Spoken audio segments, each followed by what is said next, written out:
Hospitals మరియు ఎస్ఎంవి multi speciality hospital ఉచిత మూర్ఛ వ్యాధి మరియు వెన్నెముక neurosurgery medical neuro health camp విజయవంతం. Doctor Kathan Govardhan MD managing director Shri SMV hospital హర్షించారు.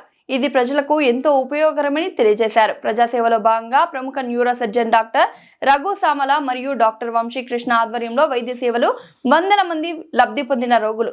Mahabub Nagar October 9, 2025 one town మహబూబ్ నగర్లోని శ్రీ ఎస్ఎంవి మల్టీ స్పెషాలిటీ హాస్పిటల్లో అక్టోబర్ 8, 2025 సెంట్రల్ లైబ్రరీ సమీపంలో వన్ టౌన్ బ్రాంచ్ లో ఉచిత న్యూరో సర్జరీ హెల్త్ క్యాంప్ నిర్వహించబడింది. ఇది హాస్పిటల్లో చేపట్టిన కమ్యూనిటీ అవుట్ రీచ్ సమాజ సేవ కార్యక్రమంలో భాగంగా జరిగింది.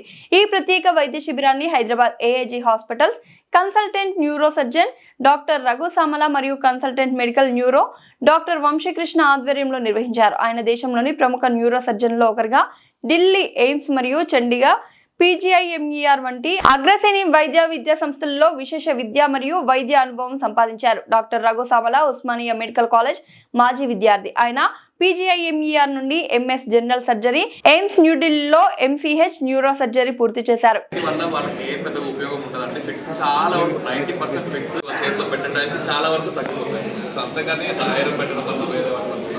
మన హాస్పిటల్లో ఆరోగ్యశ్రీ ఉందా సార్ ఫిట్స్ ఆపరేషన్కి?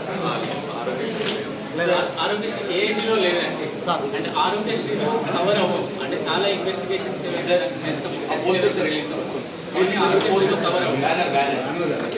ఎంత ఖర్చు అవుతుందా ఆపరేషన్? బ్రెయిన్ సర్జన్ కింద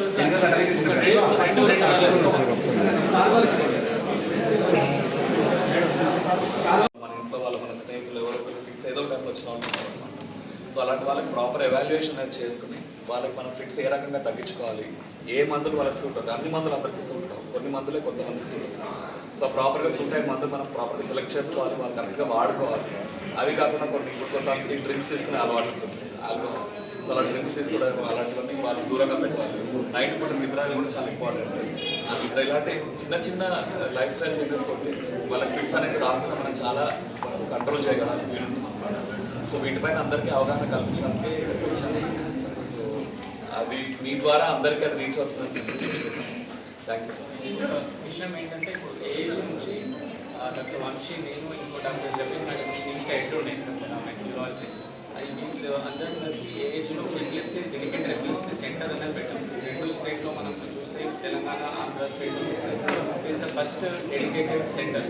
దాంట్లో ఫిట్స్ మాత్రం సెంటర్లో మనం అనౌన్స్ చేస్తాం లాస్ట్ 1 year క్రితం. సో దీంట్లో ఏంటంటే మనం ఈవెన్ పేషెంట్ అఫోర్డబుల్ లేకున్నా కూడా మనం కొంచెం ఫండ్స్ సోషల్గా NGO నుంచి రైజ్ చేసి కూడా మనం వాటిని ట్రీట్మెంట్ చేయడం జరుగుతుంది. So that is the purpose. Mainly అంటే విలేజ్లో లో బ్యాక్గ్రౌండ్ ఉండి ఫైనాన్షియల్గా ఎక్కువ ఉండి వాళ్ళకి ట్రీట్మెంట్ ఎవరైతే చేసుకోలేదో, ఎవరికైతే అవేర్నెస్ లేదో ఫ్యూచర్లో పాసిబుల్ దానికి ట్రీట్మెంట్ చేయడం కోసమే main purpose of camp. Thank you sir. ఒకటి చిన్నపిల్లలు ఐఫీవర్ వచ్చినప్పుడు ఈ ఫిట్స్ వచ్చేటువంటి అవకాశం ఉంటుంది. అది ఎంత టైం అనేటట్టు ఉందా, నిజంగా అది డేంజరస్ అయినా ఎంత గుర్తించాలి అట్లాంటి? సో యూజువల్గా ఎవరికన్నా ఇట్లా జ్వరం వచ్చినప్పుడు ఫిట్స్ వచ్చాయనుకోండి, అంతకుముందు వాళ్ళలో మరోసారి అలాంటి జ్వరం యూజువల్గా 100 degree Fahrenheit కంటే ఎక్కువ వస్తే మళ్ళీ తిరిగి ఫిట్స్ రావడానికి ఆస్కారం చాలా ఎక్కువ ఉంటుంది. సో అలాంటి వాళ్ళకి 5 సంవత్సరాలు వచ్చేంత వరకు కూడా జ్వరం వచ్చినప్పుడు చాలా కేర్ఫుల్గా ఉండాలి. వెంటనే పారాసెటమాల్ సిరప్ వేసి తడిబట్ట పెట్టి తుడుస్తూ ఒళ్ళు వేడి 100 కంటే ఎక్కువ వెళ్ళకుండా చూసుకోవాలి. ఒకవేళ వాళ్ళకి అంతకుముందు ప్రొలాంగ్గా చాలాసేపు 5 నిమిషాల కంటే ఎక్కువసేపు ఫిట్స్ వచ్చినాయి అని అనుకుంటే వాళ్ళు రిస్క్ తీసుకోకుండా ఉండడానికి ఇంటర్మీడియట్ ప్రొఫైలాక్సిస్ అని చెప్పి క్లోబజామ్ అని చిన్న టాబ్లెట్ సిరప్ రూపంలో ఉంటుంది. అవి వాళ్ళకి జ్వరం వచ్చినప్పుడు జ్వరం ఉన్న రోజుల పాటు ఆ సిరప్ని డైలీ వేయమని చెప్తాము. అది కేసు బట్టి మారుతుంటుంది. అంటే మనకి ప్రాపర్ డీటెయిల్స్ అనేది చూసుకోవాలి. జనరల్గా ఐఫీవర్ వచ్చినప్పుడు మాత్రం వస్తుండదు. అది